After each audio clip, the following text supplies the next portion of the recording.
यो एक्सट्रिम चाहिँ राजेश दाईको लागि बनेको यति ठुलो एक्सट्रिम। आज चाहिँ न्यु रोडमा कन्सर्ट रहेछ, कुमार सागरहरू पनि आउने भएर म पनि त्यहाँ पुग्यो। अनि त्यहाँ जताततै एक्सट्रिमको प्रमोसन पनि गरिरहेको थियो जताततै।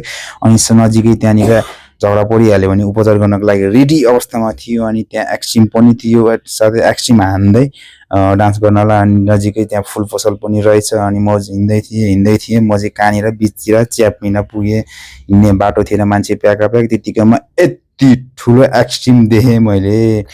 यो चाहिँ राजेश दाईले खाने एक्सट्रिम हो रहेछ। भाइहरू यति ठुलो थियो कि जस्तै राजेश हमाल जस्तै। अनि दामी लाग्यो। अनि फोटो भिडियो सिडियो बनाएँ। अनि सट्टा साइडमा निक्लेर हिँडेँ। अनि त्यहाँ बिचमा त खुट्टा टेक्ने ठाउँ थिएन, त्यही भएर साइडमा बसेर एकछिन हेरेँ। अनि सबजना आफ्नै तालमा इन्जोय गरिरहेको थियो। अनि कुमार सागर आउने चाहिँ छाटघाट देखेन, निकै ढिलै होला जस्तो लागेर म चाहिँ त्यही राजेश दाईको एक्सट्रिम सडा हाने 2-4 गुटकी।